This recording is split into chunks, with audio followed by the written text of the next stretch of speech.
सबसे पहली बात है भैया, सत्संग में जाना अवश्य चाहिए। देखिए, हमारे देश को 3 लोगों की भूमिका है बनाने में। 3 सजावत देश को, सती संत और सूर, 3 लजावत देश को। 3 लोगों की अहम भूमिका है देश को बनाने में। नंबर 1, 3 सजावत देश को, सती संत और सूर। 3 लोगों की अहम भूमिका है देश को सजाने में। सबसे पहली बात है सतियों की आई, और अपने भारतवर्ष की भूमि को सतियों का देश बतलाया गया है। नंबर 2 है संत। दादाजी, यदि आप संत के समागम में जाएंगे, संत के सत्संग को सुनेंगे, तो मैं वादा करता हूं आपके जीवन में सत्संग से बहुत फायदे मिलते हैं। सत्संग से ही प्राणी का जीवन धन्य होता है। आइए समय के अनुरूप हम आज आपको बतलाएंगे कि सत्संग की महिमा क्या है। विश्राम सागर में बड़ा सुंदर एक प्रमाण मिला है। बाबा रघुनाथ दास साहब जी ने वर्णन किया है विश्राम सागर में। सत्संग क्या के क्या नहीं होता है मेरे प्यारे प्यारे। सत्संग से बढ़कर के जीवन में कुछ नहीं है। लिखा है बाबा रघुनाथ दास साहब ने, जो सत्संग करे मन लाई,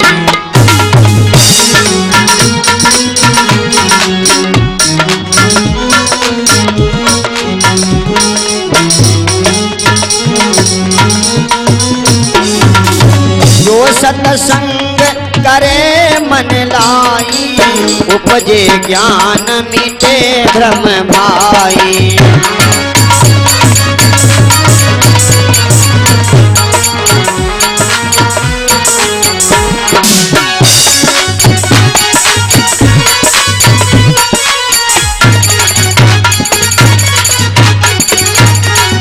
सत्संग करे मन लाई, उपजे मिटे भ्रम और ज्ञान की उत्पत्ति होती है। भैया, ये सत्संग से आपको सब कुछ मिल जाएगा। आइए ध्यान दें, ये सत्संग महिमा का प्रसंग आप लोग श्रवण कर रहे हैं। सत्संग की महिमा क्या है, आइए ध्यान दें। लवली वीडियो के माध्यम से आप लोगों को भी सुनने को मिलेगा कि सत्संग की महिमा क्या है। एक बार की बात है, कथा प्रारंभ होती है। इधर एक बार की बात है, बाबा रघुनाथ दास साहब जी ने वर्णन किया है। एक बार की बात, वशिष्ठ जी महाराज, जो राम जी के कौन थे, भगवान राम के कुल गुरु माने गए हैं वशिष्ठ जी। भैया जी कल बोल रहे थे संध्या को, 3 गुरु होते हैं, एक दीक्षा गुरु, एक शिक्षा गुरु, एक कुल गुरु। तो राम जी के जो कुल गुरु थे कौन थे, वशिष्ठ जी महाराज। एक बार की बात है, वशिष्ठ जी महाराज टहलने के लिए निकल पड़े। कहाँ आए, विश्वामित्र जी के आश्रम पर। देखिए, जहां पर संत जन निवास करते हैं, तो उनके निवास का जहां स्थल होता है उसको हम लोग आश्रम कहते हैं। क्योंकि संतों के आश्रम पर जाने से जीवन में बड़ा आनंद की प्राप्ति होती है, बड़े आनंद की प्राप्ति होती है सज्जनों। एक बार की बात है, वशिष्ठ जी महाराज एक बार मुनि वशिष्ठ सुहाए,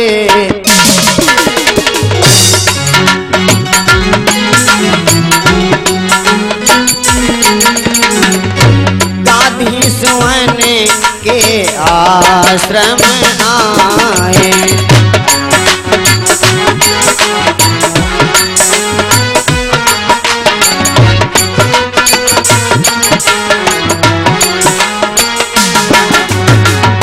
एक बार वशिष्ठ सुहाए, गाधी सुवन के आश्रम आए।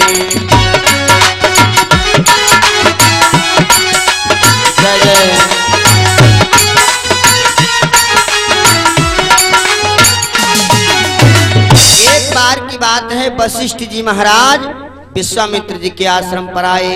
बड़े प्रेम के साथ में मेरे संजनों, विश्वामित्र जी ने वशिष्ठ जी का स्वागत किया, सम्मान किया, सुआसन बैठाया।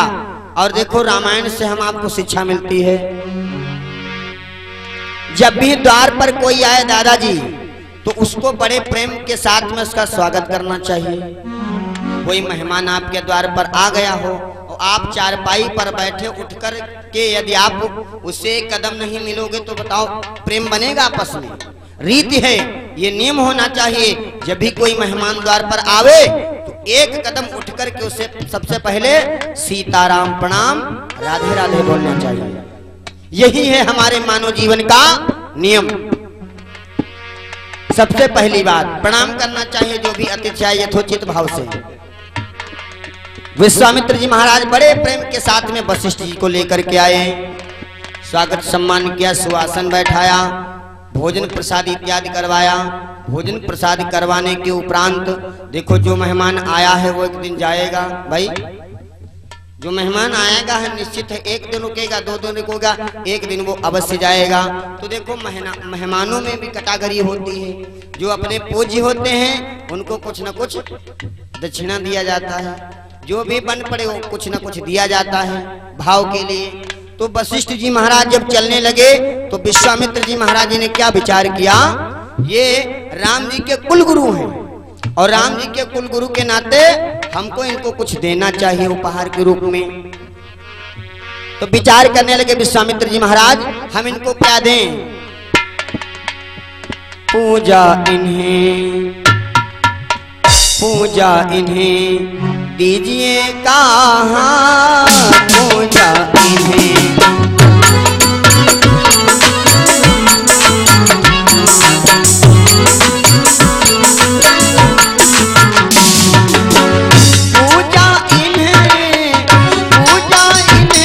दीजिए कहाँ, जहीं खुशी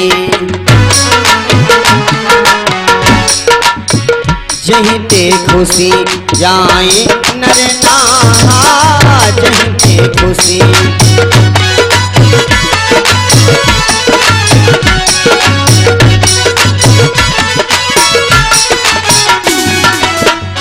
पूजा इन्हें दीजिए कहाँ, जहीं ते खुशी जाए नर नाहा। विचार करने लगे हम इनको क्या दें? तो भाई संत के पास क्या होता है, जो सिद्ध जन होते हैं संत जन, या तो उनके पास तपस्या का फल होगा या तो वो जो सत्संग किए होंगे। भाई संत से हम आपको क्या मिलता है? संत से यही सब मिलता है। जीवन का मूल तत्व क्या है वो सब संतों के पास है, सत्संग से मिलता है। इसीलिए बाबा जी ने रामचरितमानस में भाव दिया है, प्रथम भगति संतन कर संगा, दूसरी रति मम कथा प्रसंगा। तो आज विश्वामित्र जी महाराज विचार करने लगे, पूजा इन्हें दीजिए कहा, पूजा इन्हें दीजिए कहा, जैसे खुशी जाए नर नाहा। पूजा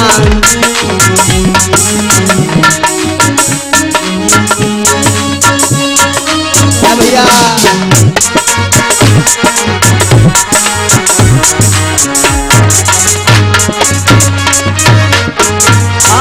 पूजा इन्हें दीजिए कहाँ,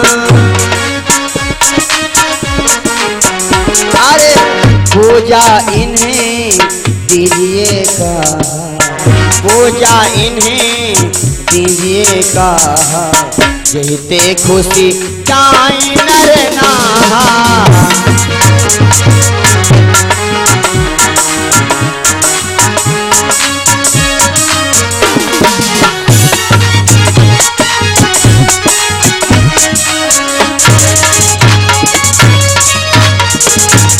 विचार करने लगे मैं इनको क्या दूं? विश्वामित्र जी के पास क्या था? इन्होंने अपने जीवन में 1 लाख वर्ष की तपस्या, इनका पूर्ण फल इनके पास था। इन्होंने इतनी तपस्या की थी। विचार करने लगे चलो हमारे पास कुछ नहीं है, महात्मा वशिष्ठ जी को हम अपनी तपस्या का आधा भाग इनको प्रदान कर देंगे। लाख बरस कर तप जो साधा, तहीं महादेव मुनि अब आधा। संकल्प किया गया दान के स्वरूप तपस्या का आधा भाग वशिष्ठ जी को दे दिया गया। एक बात अवश्य ध्यान कर लें, जो भी वस्तु आपको दान में देना हो तो उसका संकल्प अवश्य होना चाहिए।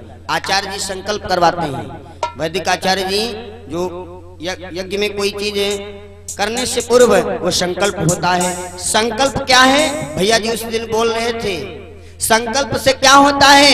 जीवन में भी एक संकल्प लेना चाहिए। जिस कार्य के लिए हम आप कदम बढ़ाएं तो संकल्प लेना चाहिए कि हमारा कार्य अवश्य पूर्ण हो। जैसे आप लोगों ने संकल्प ले लिया कि ये सप्तम रुद्र महायज्ञ इस बार होगा, तो हो रहा है। जीवन में संकल्प भी लेना चाहिए, और संकल्प की बात आपको रामायण से ही मिलती है। भैया जी उस दिन सती की कथा सुना रहे थे। भगवान शिव ने एक बार संकल्प लिया, क्या? जब मैया सती ने भगवान के विषय में ऐसे से विचार किया, आई पति देवता से झूठ बोली, अरे शिव जी मैंने तो राम को देखा, लेकिन आपने जैसे उनको प्रणाम किया था मैंने भी उनको प्रणाम किया। जब शिव जी ने ध्यान धर करके देखा, क्या देखा? सती जी ने भगवान शिव से कपट किया। तो शिव जी ने संकल्प ले लिया, जाओ सती, आज तुमने मेरे साथ में छल किया है, इसलिए मेरा संकल्प है, शिव संकल्प इन मन माही,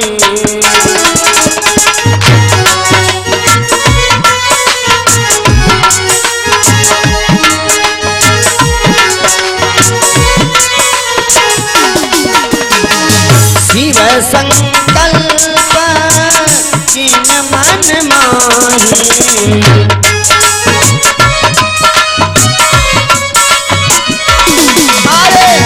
यही तन सती भेंट अब नाही,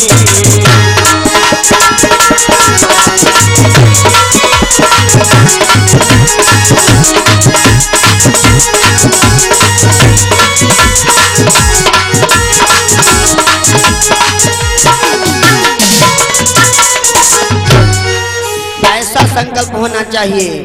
शिव संकल्प लीन मन माही, यही तन सती भेंट अब नाही। ये शिव जी का संकल्प है। यहाँ पर भी संकल्प किया गया। विश्वामित्र जी ने अपनी तपस्या का आधा भाग वशिष्ठ जी को दे दिया। बड़ी प्रसन्नता के साथ में वशिष्ठ जी अपने ग्रह अपने आश्रम को वापस चले गए। अब देखो भाई, जो मेहमान आपके वहां एक दिन आ सकता है तो आप भी एक दिन उसके वहां जा सकते हैं मेहमान के रूप में। तो बात ये अच्छी होती है, जैसे ही आपका स्वागत हो वैसे जब आपके भी मित्र हो या मेहमानी में जाएं तो आपका भी स्वागत वैसे होना चाहिए। यद्यपि कुछ चीजें ऐसी हैं जो बराबरी में करना चाहिए। देखो कहा गया है, ब्याह प्रीति और वैर, दादाजी ब्याह प्रीति और वैर ये हमेशा बराबरी में करना चाहिए। ये विद्वान कहते हैं, संतजन कहते हैं। तो वशिष्ठ जी तो चले गए। एक दिन की बात है, विश्वामित्र जी महाराज पहुंच गए वशिष्ठ जी के वहां। सब स्वागत सम्मान किया वशिष्ठ जी महाराज जी ने। एक बात और बता दें, देखो अपने गृहस्थ आश्रम से बढ़कर के कोई आश्रम नहीं बताया गया है। कल मैंने बोला था कि गृहस्थ से बढ़कर के कुछ नहीं है, और कलिकाल में कुछ ना करो, संतों की सेवा करो, उनकी बात को मानो, फिर भगवान का नाम लो, माता पिता की सेवा करो, इसी में ही मानव जीवन का कल्याण हो जाएगा। दादाजी सत्संग आप तब करो, सबसे प्रमुख बात है कि माता पिता की सेवा करना। यही सब संतजन बतलाते हैं, यही सब संत कहते हैं। तो विश्वामित्र जी महाराज वशिष्ठ जी के वहां पहुंचे, बड़े प्रेम के साथ में स्वागत सम्मान किया। इधर विश्वामित्र जी महाराज भी जब चलने लगे तो वशिष्ठ जी के पास क्या था, उन्होंने तो 1,00,000 वर्ष की तपस्या का आधा भाग उनको दिया। उनके पास तपस्या थी, लेकिन वशिष्ठ जी के महाराज जी के पास कुछ नहीं। क्या था? सिर्फ 4 घड़ी सत्संग इन्होंने किया था। एक घड़ी कितने मिनट की होती है? 48। 48 मिनट की एक घड़ी होती है और 4 घड़ी का सत्संग मात्र वशिष्ठ जी जीवन काल में किए थे। और संतजन कहते हैं कि सत्संग से बढ़कर के कुछ नहीं है। एक घड़ी आधी घड़ी आधियों में पुनियाद तुलसी संगत साधु की हर ही कोटि अपराध। तुलसी संगत साधु की हर ही कोटि अपराध। एक घड़ी आधियों में पुनियाद, कितना विस्तृत संतों ने कहा है। यदि आपने 48 मिनट का सत्संग किया है तब तो जीवन में आनंद ही आनंद आएगा। उतना भी नहीं किया है तो उसका आधा, उतना भी नहीं किया तो उसका आधा। अब जोड़ गांठ लेना, समय कम है, विचार करें। इतना यदि आपने किया है, थोड़ा भी सत्संग किया है तो सत सुधरहि सत्संगत पाई। भैया सत सुधरहि सत्संगत पाए। सत सुधरहि सत्संगत पाई। पारस परस को घात सुहाए।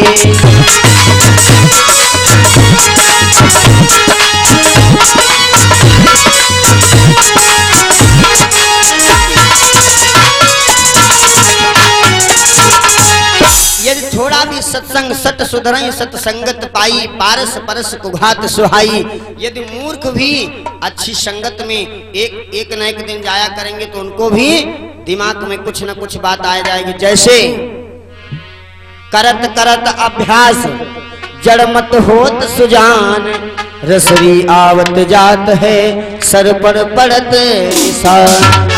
जैसे कुएं में जब रस्सी डाली जाती है, जो बूढ़े दादा लोग बैठे, पहले कुएं में पानी भरा जाता था। कुएं में जब रस्सी डाली जाती है, पाल्टी जाती है, ऐंची जाती, खींची जाती है तो धीरे धीरे उस कुएं के सिल पर पत्थर पर लकीर बन जाती है। उसी प्रकार से यदि आपने थोड़ा थोड़ा सत्संग किया है तो जीवन में एक दिन आनंद मिलेगा। अपनी बात पर आओ।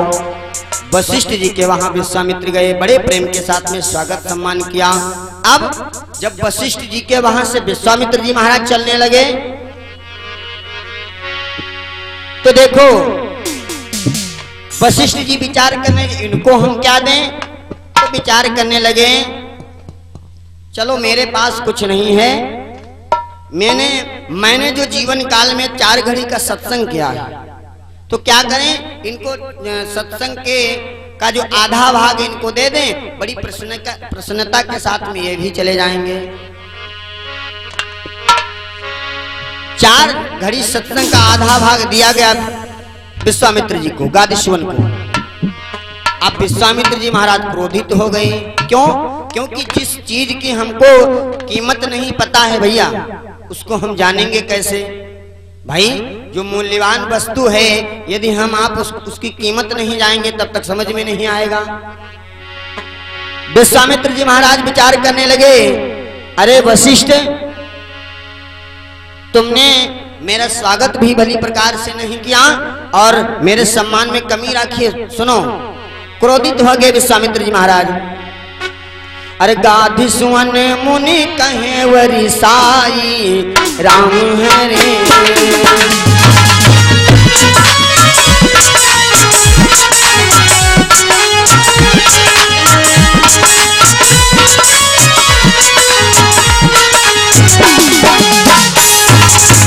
गाधी सुवन मुनि कहे वरी साई राम हरे।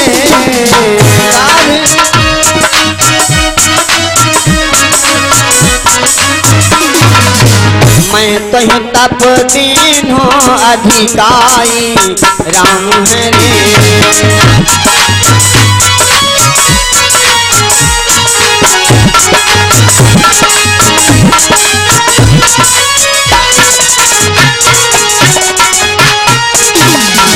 अब दोनों महात्माओं में आपस में वार्तालाप बढ़ गई।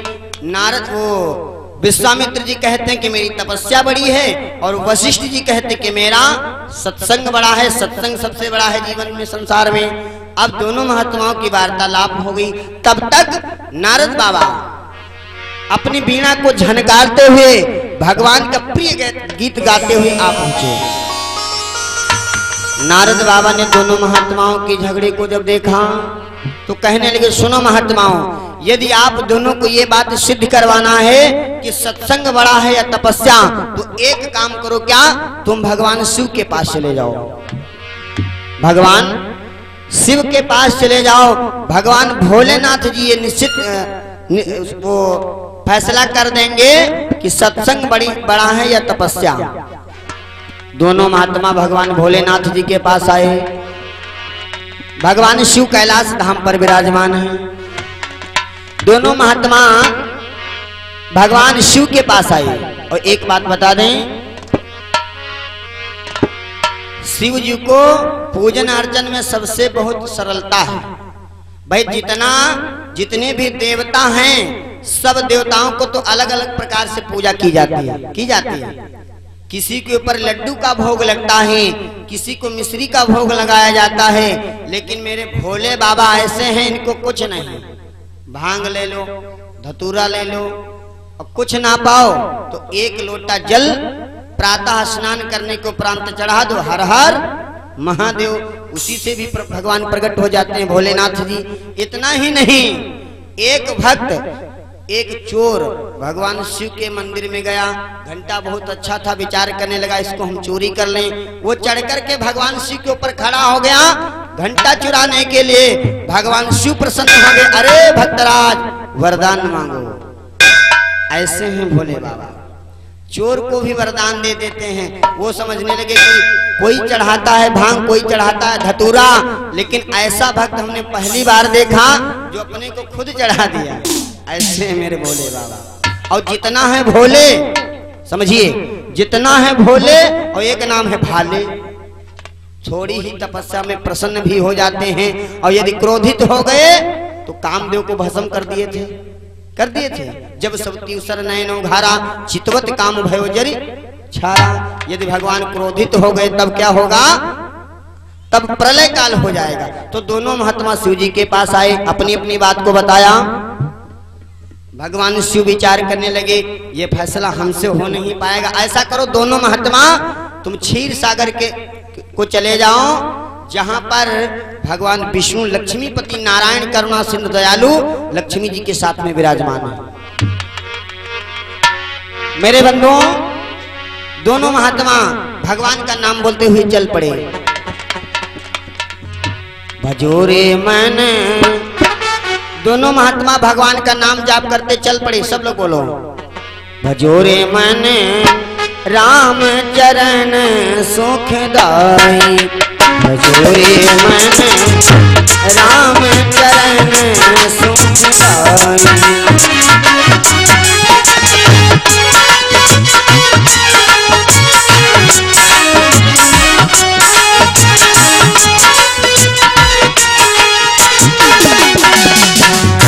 राम चरण सुखदाई,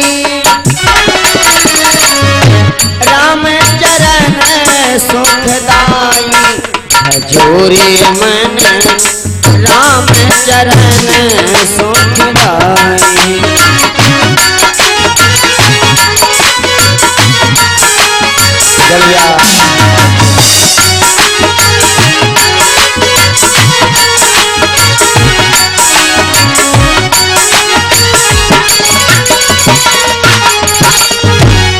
भजोरे मन राम चरण सुखदाई।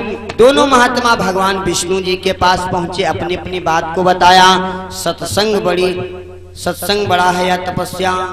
भगवान विष्णु ने विचार किया, ये फैसला हमसे भी नहीं हो पाएगा। अब क्या करें? कहा, सुनो दोनों महात्माओं, तुम चले जाओ शेष भगवान के पास, और शेष जी के ऊपर, इस पृथ्वी का जितना भार है वो किसके ऊपर है? शेष जी के ऊपर। समझिएगा सत्संग क्या चीज है, सत्संग महिमा। दोनों महात्मा आए शेष भगवान के पास। शेष भगवान के पास आए, शेष भगवान ने दोनों महात्माओं को आते देखा, बड़ा सम्मान किया। कहा, ठीक है महात्माओं, अपनी अपनी बात बताओ। बड़े दिनों के बाद आपके दर्शन हो रहे हैं, हम दर्शन पाकर के आपके हमारा जीवन धन्य हुआ है। और सत्य बात है, देखो मैंने कल बोला था, यदि सच्चे संत के दर्शन हो जाएं भैया जीवन में, तो कहा है तीर्थ नहाए एक फल, संत मिले फल चार, सतगुरु मिले अनेक फल, कहीं कबीर विचार। मीरा जी का जीवन किसमें बना? संतों के साथ में। वो भगवान के गीत गाया करती थे, संत समाज में जाकर के परमात्मा का नाम लिया करती थी। भैया दोनों महात्माएं कहां?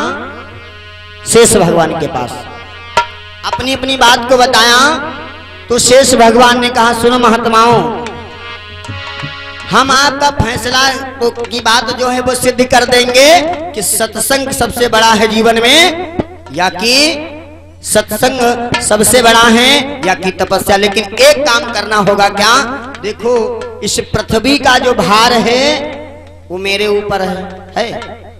पृथ्वी का भार है मेरे ऊपर, और तुम दोनों महात्माओं में जो सबसे पहले इस पृथ्वी के भार को रोकेगा, तब तो हम फैसला कर पाएंगे। भाई आपके सर पे कोई बोझ हो और कोई कहे रुको हमारा ये कार्य कर दो, तो आप कैसे कर पाओगे? जब तक कि आप सर का बोझ नहीं हटाओगे तो फैसला कर पाओगे? भाई हो सकता है कोई कर दे, लेकिन ऐसे हो नहीं सकता है। तो क्या किया? शेष भगवान ने कहा मेरे सर के बोझ को आप रोको, मैं फैसला कर दूंगा कि सत्संग का लाभ बड़ा है, सत्संग बड़ा है या तपस्या। भगवान वो बात सुनकर के शेषनाग की विश्वामित्र जी आगे बढ़े। विश्वामित्र जी विचार करने लगे कि मैं अपनी तपस्या के बल से इस पृथ्वी के भार को रोक दूंगा। आगे बढ़े, जैसे ही पृथ्वी के भार को रोकना चाहा, डगमग डगमग हिलने लगे। पृथ्वी के भार को नहीं रोक पाए। बारी आ गई किनकी? वशिष्ठ जी की। वशिष्ठ जी की बारी आई मेरे सज्जनों। वशिष्ठ जी को पृथ्वी का भार रोकने को कहा गया। वशिष्ठ जी आगे बढ़े, अपने सत्संग के पुण्य लाभ को दांव पर लगाया। मेरे सज्जनों, जैसे परमात्मा का ध्यान किया, पृथ्वी का भार रुक गया। यही है सत्संग, यही है सत्संग से बढ़कर के संसार में कुछ नहीं है। एक घड़ी आधी घड़ी आधियों में पुनियाद, और तुलसी संगत साध की हरहि कोटि अपराध। एक घड़ी यदि आपने सत्संग किया है तो उसका भी लाभ कभी व्यर्थ नहीं जाता है। हमारे संत जन कहते हैं, हो संतन की रहना, हो संतन की रहना रे मनवा। इसीलिए संत जन कहते हैं, चंद्रभाल यादव जी 50 से ये रुद्र भगवान के पावन श्री चरण कमलों में 511 मुद्राएं, 511 मुद्राएं भगवान श्री हरि के पावन चरणों में रुद्र भगवान इनकी मनोकामनाओं की पूर्ति के, तन मन धन से आनंद में इनका जीवन व्यतीत हो, ऐसी कामना है। धन्यवाद। जयकारा बोल दो सब लोग। बोलो गुरुदेव भगवान की, बोलो रुद्र महायज्ञ की। तो इसीलिए संतों के साथ में जाया जाता है। एक कवि ने कहा है,